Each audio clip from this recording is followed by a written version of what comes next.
My name is Taylor Rose, and welcome back to my channel where we talk about all things writing and reading. Today is going to be more of a rambly, talky vlog type thing.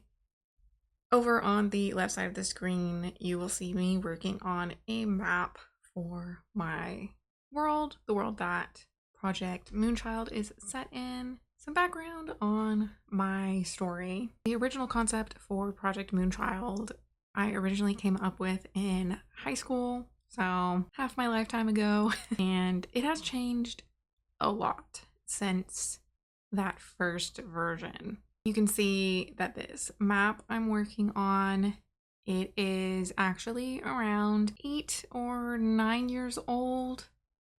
I had originally created it on my first iPad that I had. It was one of the iPad Pros that still had the touch button. I don't think I'll be able to find it now, but when I was really into the world building aspects, I found a website that would create maps based off of kind of like the rules of our planet, at least, in terms of like tectonic plate movement, weather patterns, and how that interplays with landscapes, geography, that sort of thing. So I had taken the map that site generated for me and worked on it a lot on my iPad, but when I upgraded iPads after a few years, I didn't even think about backing up my Procreate. I had just assumed it would happen automatically with, transferring everything else over. Unfortunately, it did not, and I didn't realize until after I'd already erased the previous iPad. I know. I should have thought more about it, but luckily I had the images saved, but they're pretty low quality. They're very grainy and pixelated. I was going through my Dropbox recently and found those files again and decided that I should probably update it to A larger image size, B, more in line with what the world building is currently. I've always found it really interesting when authors base all of their fantasy stories in the same world. Not the same universe. There are a lot that will have different planets, but at that point, it's kind of like you're making up new worlds. Anyways, even if there's something that's like tying all the planets together, usually it's pretty small and there's not much that like is truly interconnected in the stories, I feel personally. So that was something I was hoping to do with at least a few of my story ideas, have them all be in the same world and be interconnected somehow. If I'm going to be honest, recently I've been pretty depressed. I don't know. Going on social media is just a lot right now. I've been trying to cut back. That does mean that I have not done really any writing, just some vague notes occasionally when I'm felt up to it. But I'm hoping to get back into the group of things this week, hopefully. The two main projects that I've been working on most recently were Project Moonchild and another project, Coldman. These are actually both taking place in the same country of this world.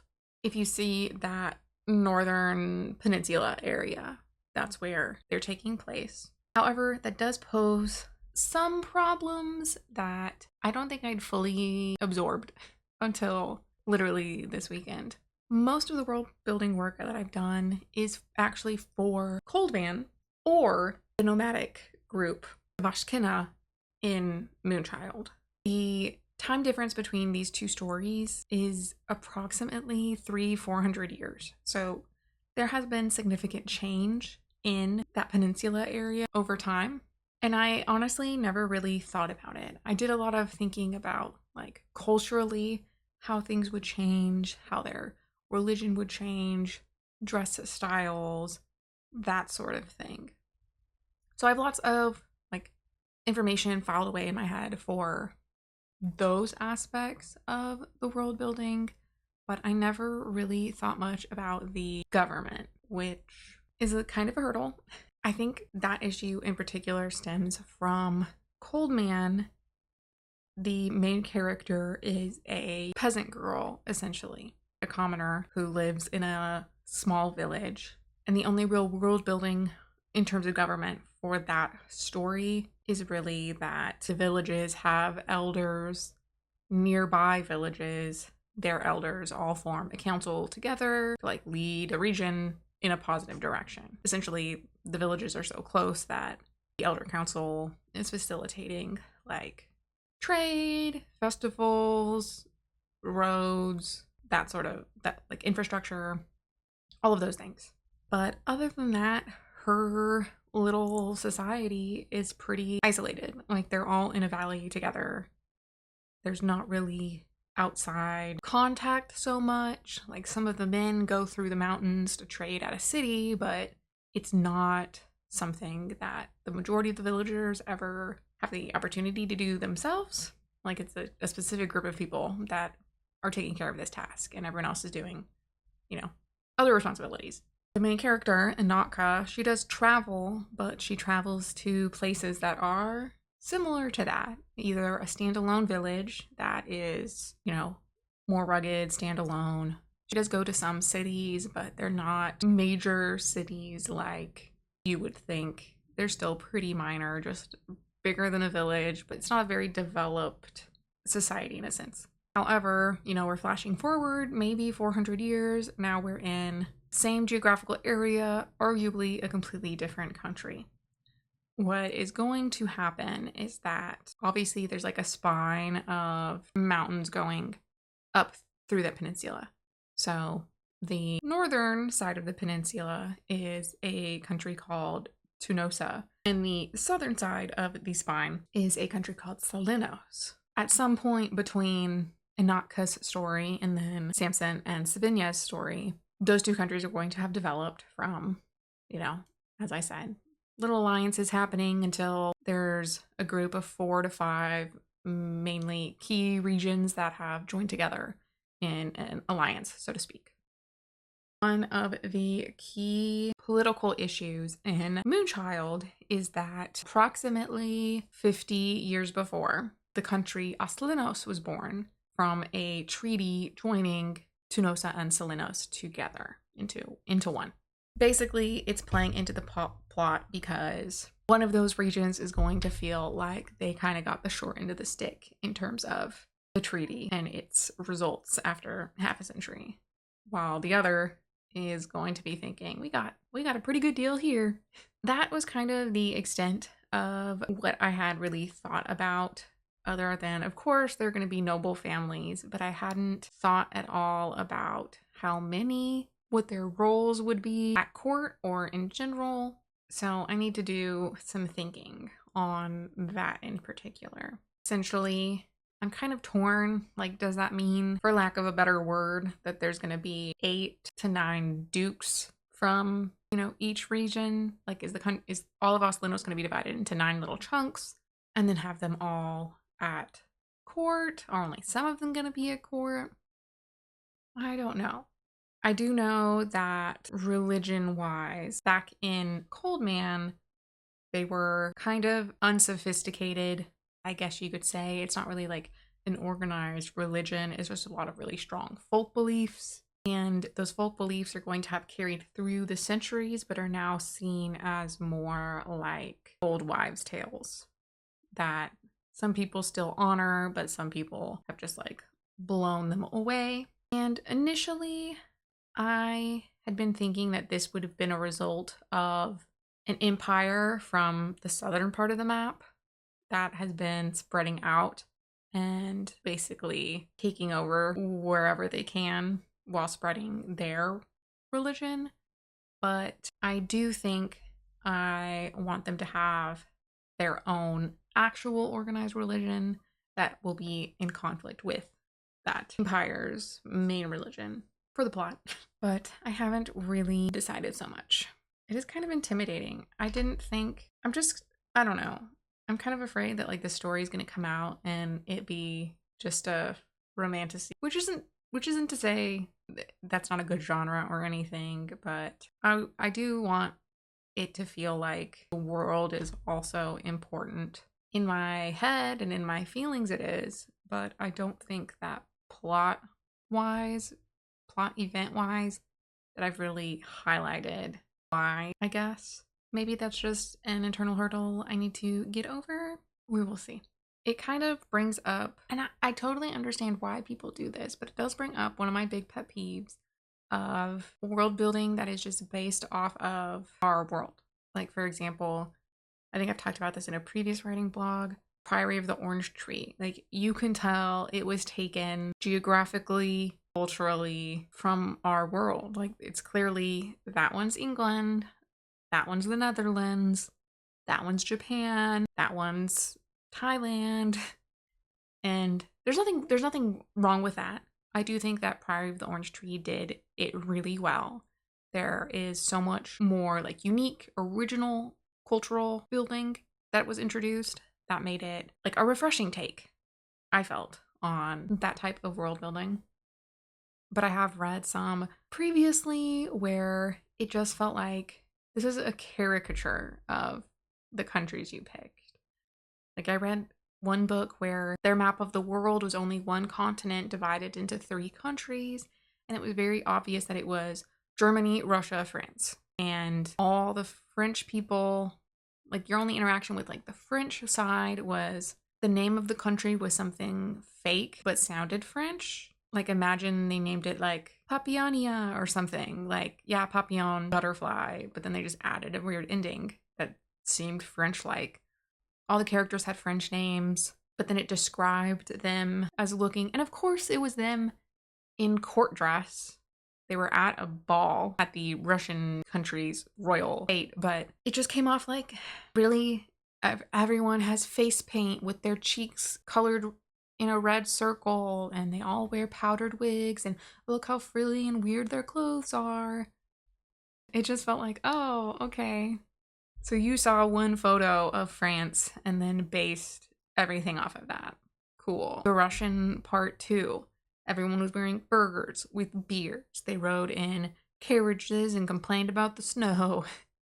They talked about like drinking kvass, but I don't think the author knew that what kvass really is because everyone was like drunk off of it. And realistically, it's kind of like kombucha. Like, yeah, there's an alcohol content, but it is so low that the odds of getting drunk aren't that high for fully grown adult men, especially. So that kind of puts me off of books a lot. I did read a book recently, Little Thieves, that was actually very good, but it did that same kind of thing. The world building's clearly based off of like old Germany with the Markgraf and Rotfinny, and all the words were in German, but the balancing with like really strong spiritual world building with the gods and the magical elements did make up for it. But generally speaking, if I find a book where it's clearly like you just ripped this off of an actual culture and didn't add anything, I'm going to be really turned off.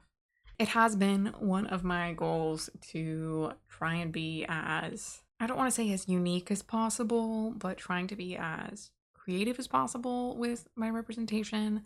I don't want it to be so obvious that, you know, maybe I was thinking of X country when I wrote this part or designed this government system. But unfortunately, there aren't really that many different forms of government, and obviously there has to be a king. So I'm trying to think of how else I could design this when really, ultimately, it is kind of like all monarchies are the same. Like, there's the king, he delegates tasks to people. Each region has someone in charge who reports to the king in some manner with some form of taxes. You know, I might just be in my head in that regard because there's probably not much you can do in terms of creating a monarchy. But I could be wrong. If y'all have any world building videos that you want to recommend in the comments below, go for it. I just got really into my head thinking like, wow, this is a big weak spot in my world building. Like, I've thought so much about clothing and food and weather and like religious aspects that I just kind of didn't even look in the direction of there needs to be a government system that is predefined for you to make this the story you want. And I know you're probably thinking Taylor's an idiot, but it is what it is, okay? So that is something that I've been working on pretty much all day. Plus, this map that I did this weekend. I do have some ideas for stories in other parts of the world. It is kind of a subplot in Moonchild, but the story of her people and why they're nomadic is something that I've considered maybe having as a subplot, but also writing out maybe instead. I don't know. I don't know how that would really play out. There is a minor antagonist who is from a different country. I have thought of adapting other ideas of mine to that country, or at least the framework of a country in this world. When I was in high school, I did a lot of work on a story that was basically Italy. It was a gargoyle romance, I guess you could say, but obviously YA. I have thought, like, how could I adapt that to this world? One cool thing when I was making this map, as I mentioned before, is that it generated a landscape.